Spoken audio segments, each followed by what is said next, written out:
Welcome to our YouTube channel, The Pillar of the Truth.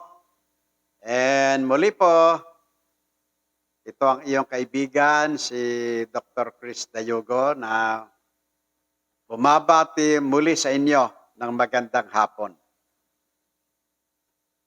Ang ating pag-uusapan ngayon ay very exciting din.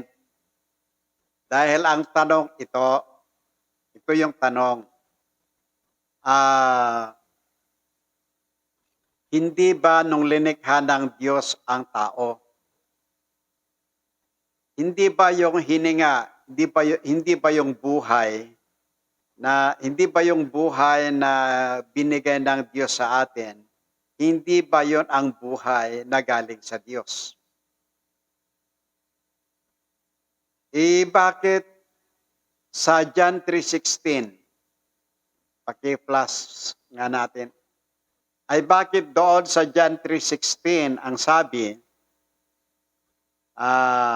for God so loved the world that He gave His only begotten Son, that whosoever believeth in Him should not perish, but have everlasting life. Hindi ba yung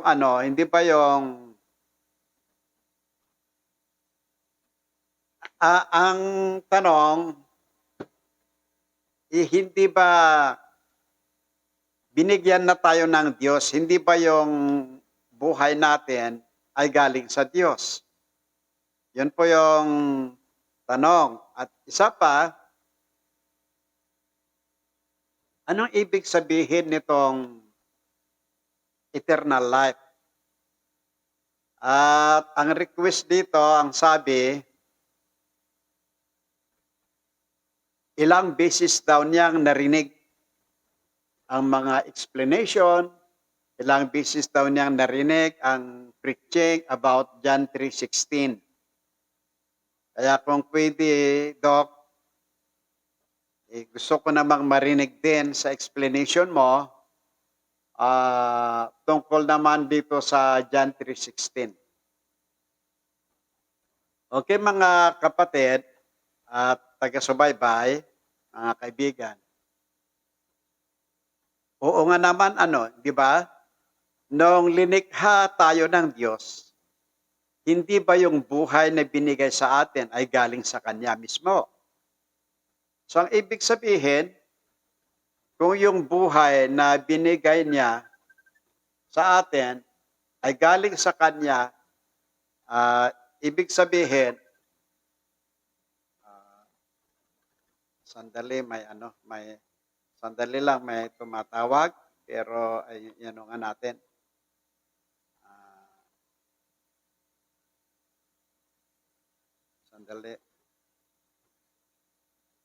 Sandali lang mga kapatid, kasi may tumatawag galing abroad.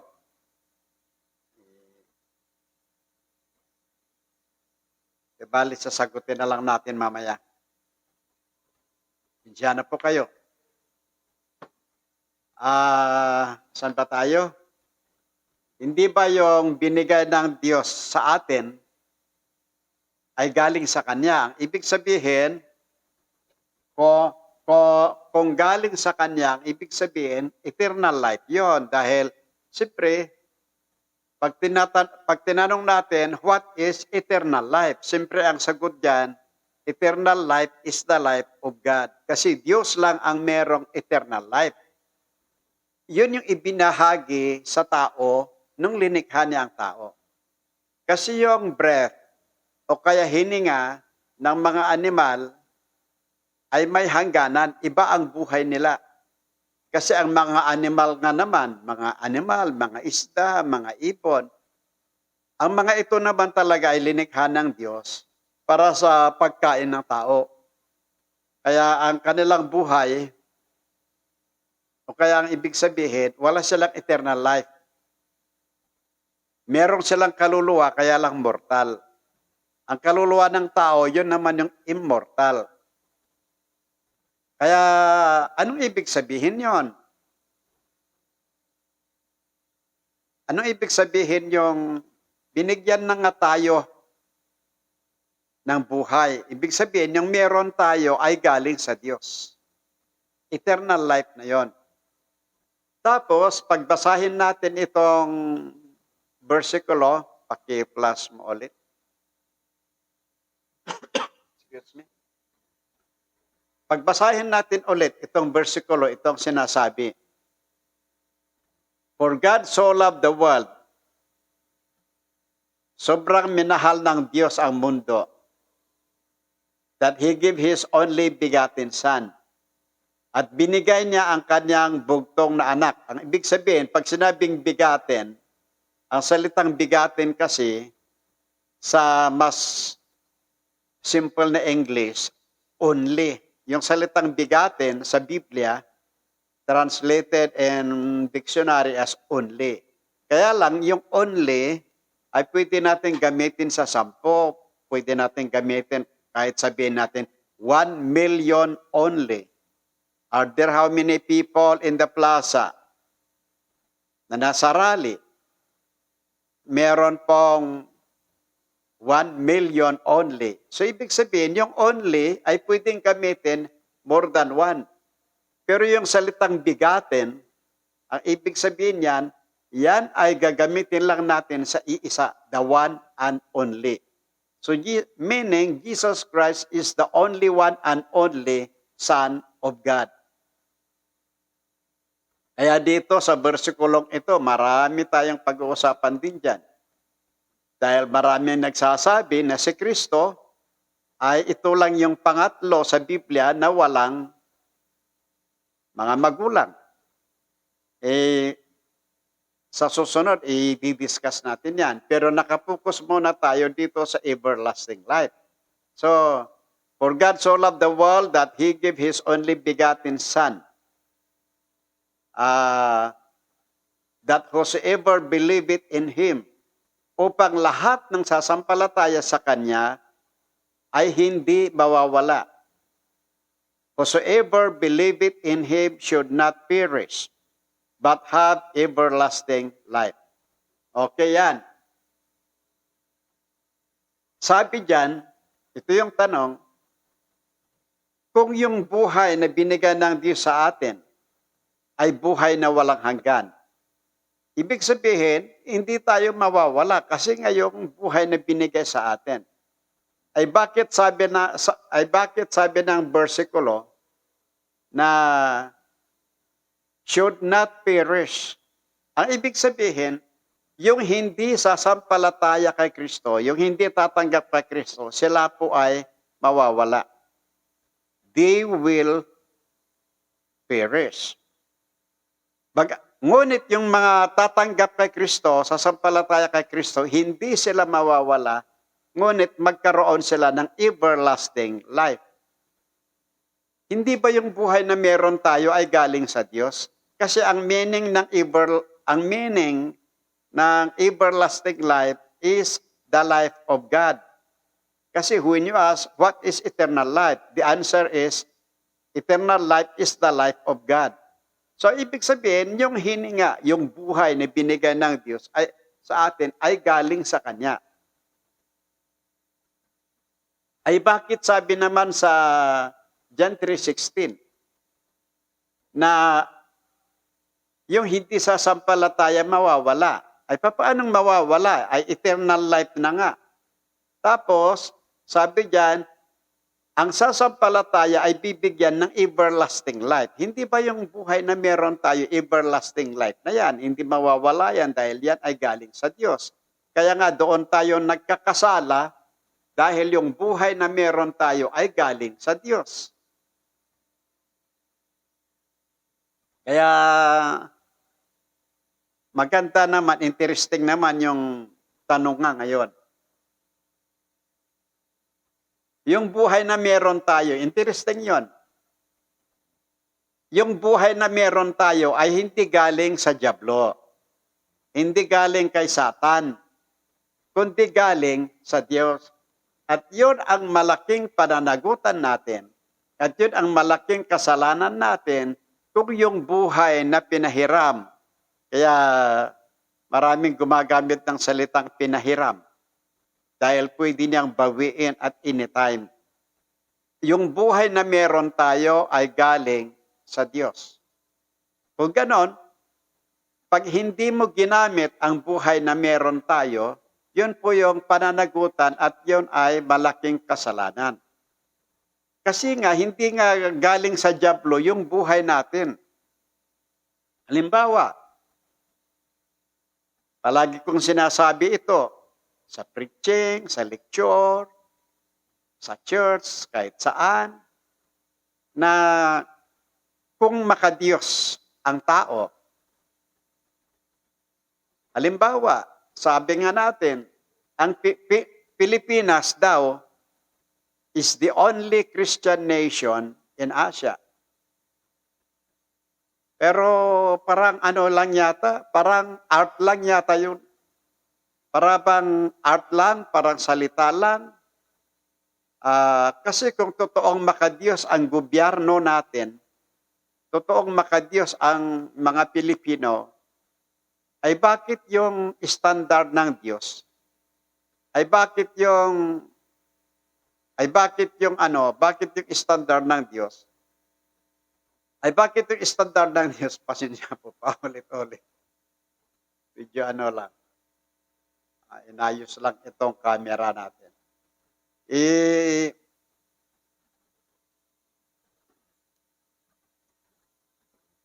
Bakit yung 6 na araw? Hindi ba yun ang sinabi ng Diyos? Standard ng Diyos yan. 6 na araw para sa tao, yung 1 araw para sa Diyos. Baka Diyos ba ang gobyerno ka mo? Bakit? Halimbawa, ang DepEd. Asar na ako sa DepEd na ito. Maraming teacher na kawawa. Halimbawa, ang DepEd, makadiyos ba yan? Kung makadiyos yan, hindi magpapaseminar sa Sunday. Tuturuan ng DepEd ang lahat ng staff, lahat ng guro na pupunta sa church sa Sunday para i-bless ng Diyos ang DepEd. Sa Region 1 na lang, ang daming seminar, Sunday pa. Halimbawa, lahat ng mga exam, bakit yung exam? Pwede naman yung Saturday, pwede naman yung bakit gagawin pa sa Sunday? Kaya yun ang problema natin sa ating education, Department of Education, sa gobyerno. Kaya kung totoong makadiyos ang gobyerno, yun lang, very simple lang, hindi naman mahirap gawin yun eh. Noong panahon ni Noah, ang sabi ng Diyos kay Noah, may darating na baha. At ang pinagawa ng Diyos kay Noah, arko. So, ang ibig sabihin, kailangan maghirap si Noah, kailangan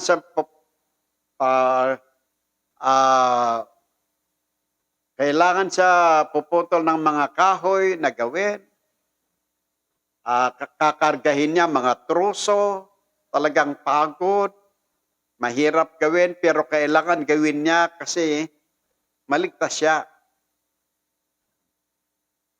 Kailangan niya yon.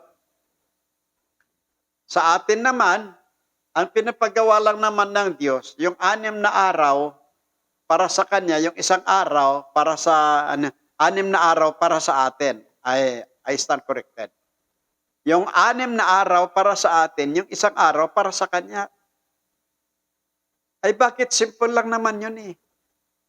Kung talagang makadiyos ang gobyerno natin, makadiyos ang mga tao na nasa gobyerno, hindi nila aabusuhin ang kabaitan ng Diyos.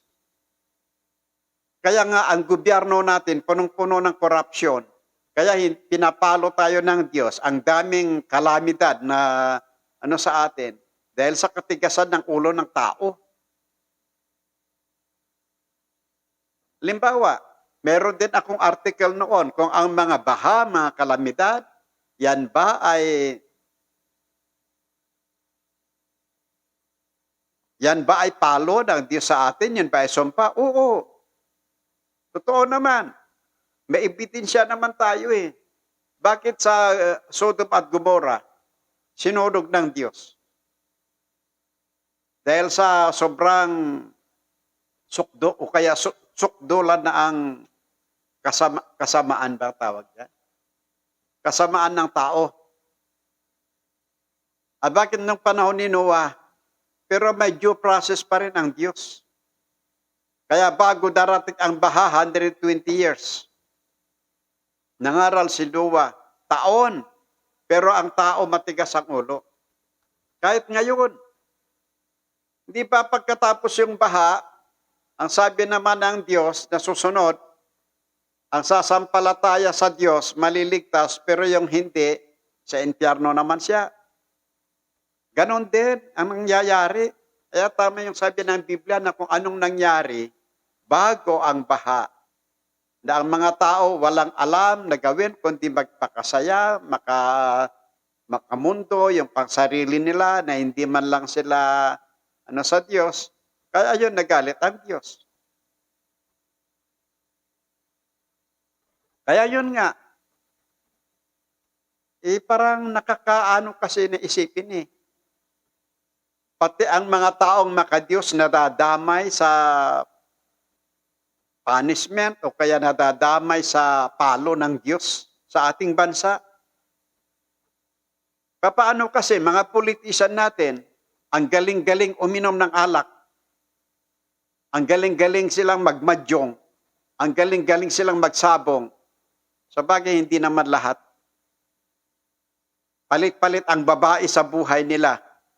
Pero yung isang araw lang napupunta ng kapilya, hindi magawa. Kaya nakakaasar eh. Dahil yun ang dahilan kung bakit pinapalo tayo ng Diyos. Binibigyan tayo ng ganitong klase ng sakit, lalo na itong COVID na ito. Ay Diyos lang naman talaga ang pwedeng magpahinto dyan eh. Kung ang lahat sana ng tao makadiyos at paglingkod sa Diyos, wala tayong nararanasan na ganitong pandemic at wala tayong nararanasan na ganitong kalamidad. Sumpa sa buhay. Ay nako, yun nga palagi nating sinasabi. 6 na araw para sa atin, 1 araw para sa Diyos lang. Yun lang ang hinihingi ng Diyos. Simple lang na bagay. Bakit kaya hindi natin magawa? Kaya hindi kapanipaniwala na ang Pilipinas ay makadiyos. Kasi kung talagang makadiyos, ang gobyerno wag magpatrabaho ng Sunday at lahat ng empleyado pupunta sa church sa Sunday para matupad natin yung utos ng Diyos. Yun lang na utos, hindi natin magawa. Paano kaya yung iba? Hindi naman harsh ang Diyos eh. Yun lang dapat sana. Kaya,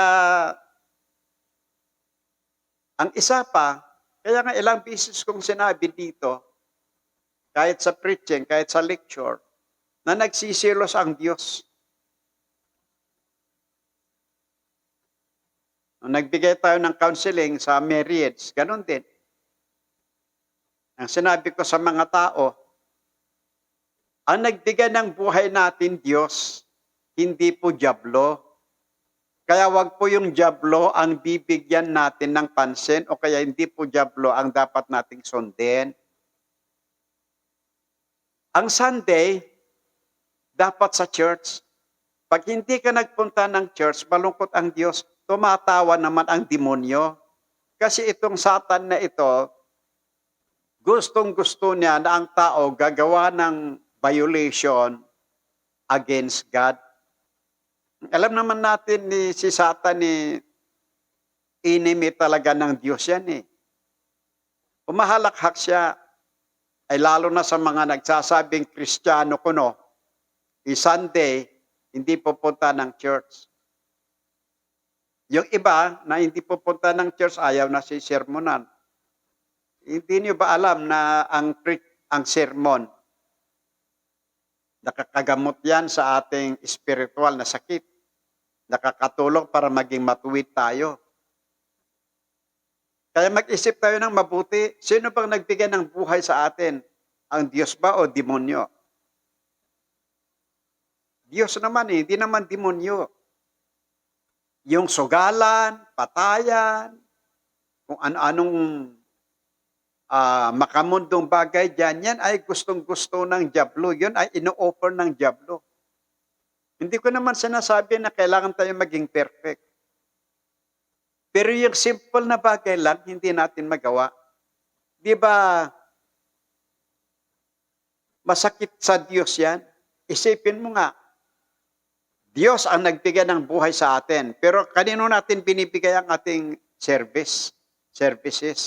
Kanino natin binibigay ang ating efforts? Sa dyablo. Ay nako, simple lang na utos ng Diyos, hindi natin magawa.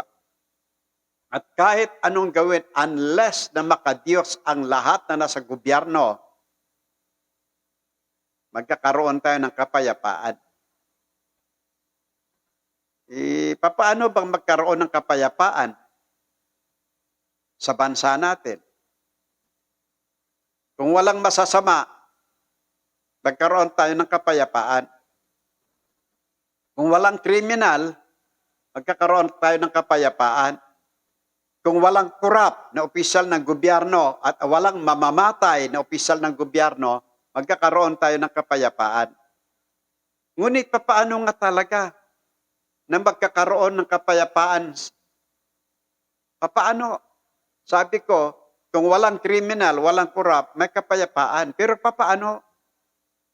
Kung ang lahat ng mga tao sa Pilipinas ay merong Kristo sa buhay, doon lang tayo magkakaroon ng kapayapaan. Kasi it is impossible that we can achieve peace in our country if the people do not have Christ. The only way wherein our country can have peace is to have all the Filipino should have Christ in their hearts, and that's the only time that we can achieve peace in our country. Anong sabi ng Biblia? Jesus is the King of peace. If Christ is in your life, there you can experience peace. If the people have peace, if the people becomes godly, if the people have Christ, and if the people in the government have Christ, that's the time, no corruption, and there will be peace. Kasi ang reason kasi, ang gumagawa kasi naman talaga ng gulo at gumagawa ng kasalanan ay dyablo. Ang problema, pinapatulan natin eh. Ang problema, sinusundan natin ang dyablo at doon nasasaktan ang Diyos. Isipin nating mabuti. Ang nagbigay ng buhay natin, dyablo. Ang nagbigay ng buhay natin, Diyos, hindi dyablo. Dahil Diyos ang nagbigay, di sa Diyos tayo. Sabihin natin, hindi naman kami satanism Hindi naman kami naglilingkod sa Diyos hindi naman kami naglilingkod kay Satan Pag umiinom ka, naglalasing ka, namamatay tao ka, nagnanakaw ka, sa sugalan ka, sa madyungan ka, naglilingkod ka sa dyablo dahil yun ang gusto ng dyablo. At hindi ka pumupunta ng church ng Sunday, dyablo ang pinaglilingkuran mo. Ganon kasimple. Okay, baka mawalan tayo ng oras tungkol doon sa eternal life. Nabanggit lang natin kasi konektado naman Kung sinong nagbigay ng buhay natin, Diyos. Kaya yung buhay na meron tayo, pinahiram ng Diyos. Ngayon, dito sa John 3:16, sinasabi rito na ang sasampalataya kay Kristo, sila lamang ang magkakaroon ng everlasting life. At yung hindi sasampalataya, sila naman ay mawawala. Paano kaya? Yung eternal life ang pinag-usapan, yung meron tayo na buhay ngayon ay buhay galing sa Diyos. Paano mawawala? Paano tayo magkaroon ulit? Ibig sabihin ba, yung buhay na meron tayo ay hindi galing sa Diyos? Ay bakit sabi, so that whosoever believe in Him should not perish but have everlasting life? Oo nga very confusing nga naman. Dahil yung buhay na meron tayo, galing na sa Diyos. Tapos, pagsasampalataya ka, bibigyan ka na naman ng panibagong everlasting life. Paano yan? Okay, para maliwanagan tayo, ang plano ng Diyos nga naman talaga sa tao ay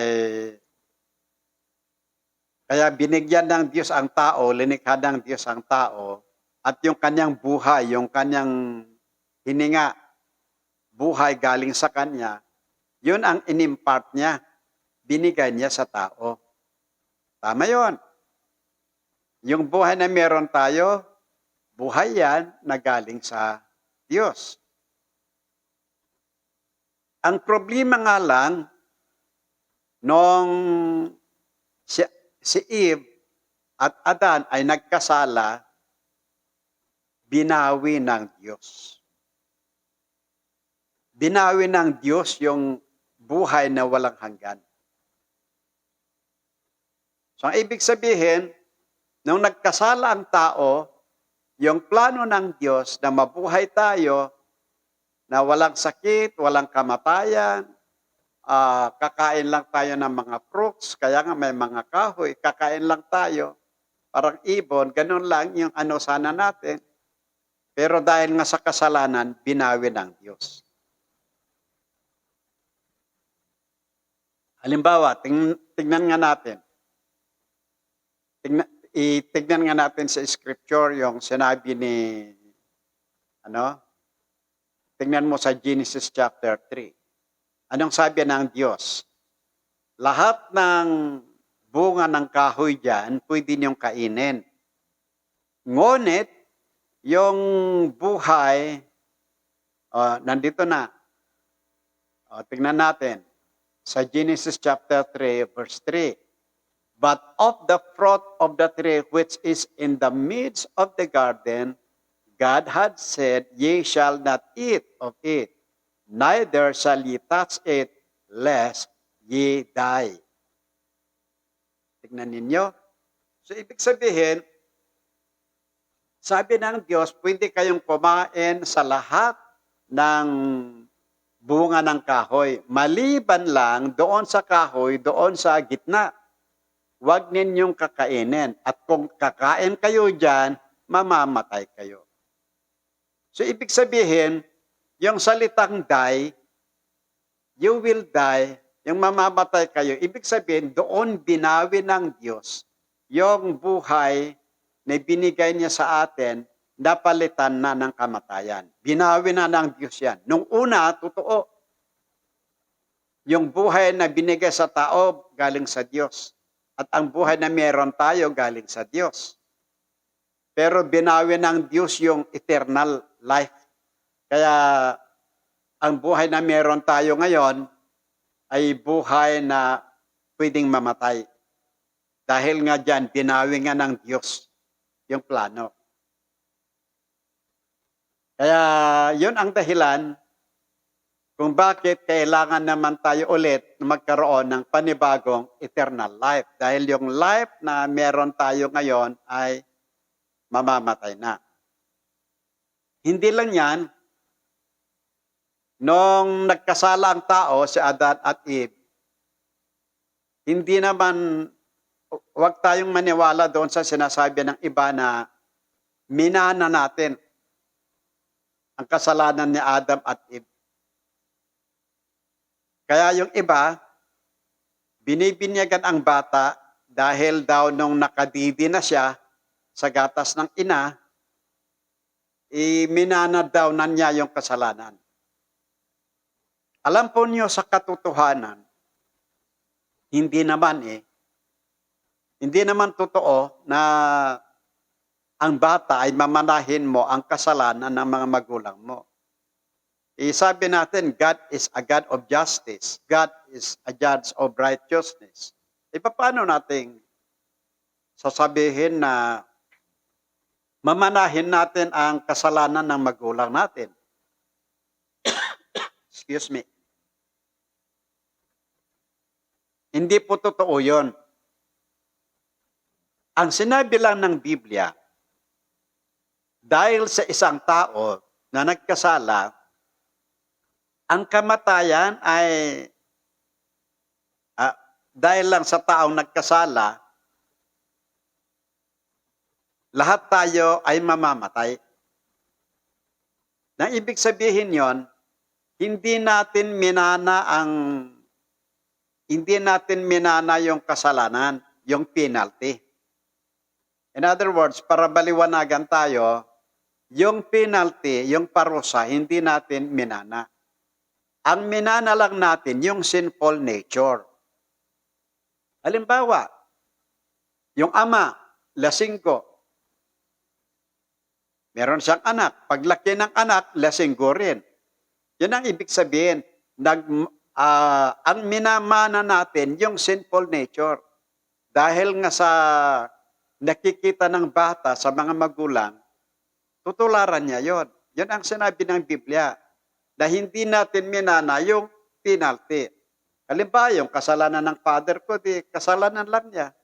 Ako naman kasalanan ko, yun ang paghirapan ko.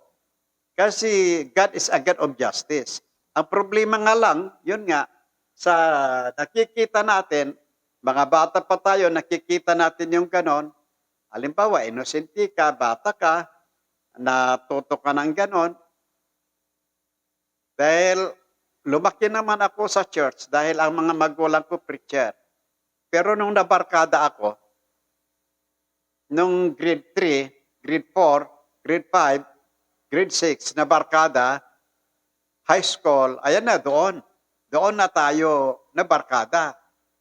Siyempre, kung anong nakikita natin noon, ayan, nasali tayo sa gulo, sa away, sa kung ano-anong uri ng kasalanan. Nasali na tayo doon.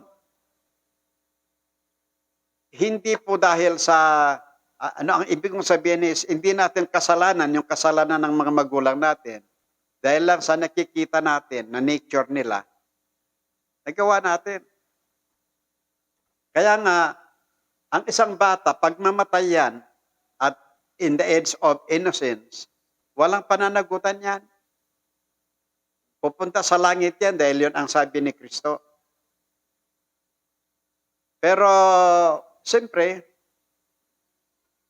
paglalaki na yan at susundin niya ang kasalanan, doon na nawala yung presensya ng Diyos sa kanya.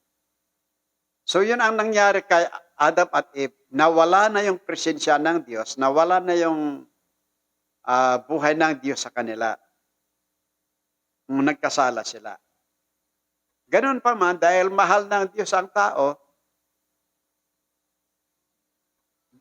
ginawa niya ng paraan na si Kristo ang namatay sa krus.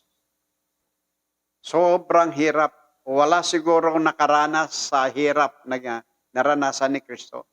Sobrang hirap ang kanyang naranasan at siya ay namatay sa krus. At dahil sa kanyang kamatayan, doon tayo magkakaroon ng buhay na walang hanggan. Doon ibabalik ng Diyos lamang. Kaya sa lahat ng tumanggap sa Kanya, automatic, binalik na ng Diyos yung eternal life. Pero sa hindi pa tumanggap, mawawala sila. Ganon pa man, isang katanungan din, di tama yung sinasabi ng iba na walang impyerno dahil kapag namatay ka, kasi ang sabi kasi dito, lahat ng tatanggap kay Kristo may buhay na walang hanggan at yung hindi tatanggap, mawawala. Ibig sabihin, hindi na sila mabubuhay muli. Well, siyempre, sa mas malalim na pag-aaral, napag-aralan natin noon yung dalawang uri ng kamatayan. Ang una, na consequence ng kasalanan ay yung physical death. Ang ibig sabihin, ang katawan natin tatanda, ma-infect, mamamatay, at kung mamamatay ka, siyempre, aalis yung kaluluwa. Kaya ang physical death is the separation between the soul from the physical body. At pangalawa, ayun ang physical death. Meron kasi tayong tatlong uri ng kamatayan eh. Kaya meron tayong spiritual death, yung wala ng presensya ng Diyos sa buhay mo. Pangalawa, physical death. Ito namang physical death kasi, dalawa ito. Yung paghihiwalay ng kaluluwa sa katawan. At pangalawa na kamatayan, kasi kahit makasalanan ka, ang kaluluwa mo na sa impyerno, ayon sa malalim na pag-aaral, ayon sa Biblia, ikaw ay mabubuhay muli. Kukunin mo yung katawan mo. At pagkatapos yan, ikaw ay itatapon sa impyerno at doon ka na habang buhay. Yan po kasi ang isa sa sinasabi na kamatayan. Kaya ang sinasabing perils dito, yung hindi ka makasama ang Diyos.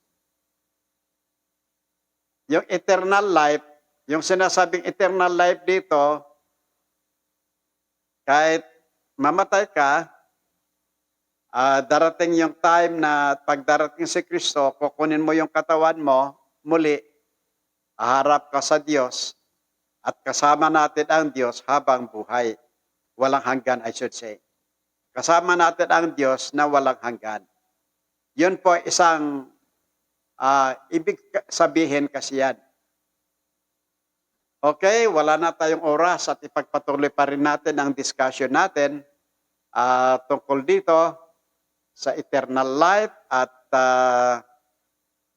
muli po, ang sinasabi po ng ating programa dito, ang ating concept and philosophy, if you are believing right, you are doing right. At sabi ng Biblia, people are destroyed for lack of knowledge. Dahil sa kakulangan, sa kaalaman, hindi naman ibig sabihin na maging all-knowing ka, maging all-knowing tayo, pero dapat may mga basic na dapat alam natin.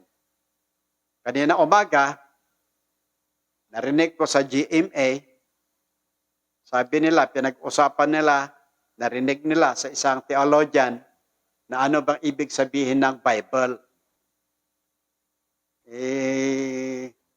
Sabi daw ng theologian, Bible meaning basic instruction before leaving earth.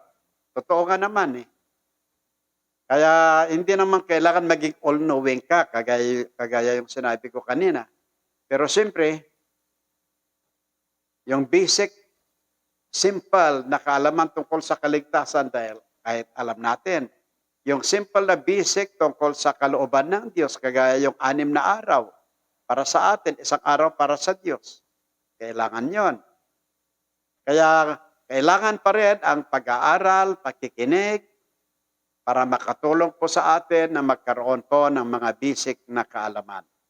Salamat po sa inyong pakikinig at muli po, pag meron kayong katanungan, meron kayong gustong i-clarify, pwede kayong mag-text sa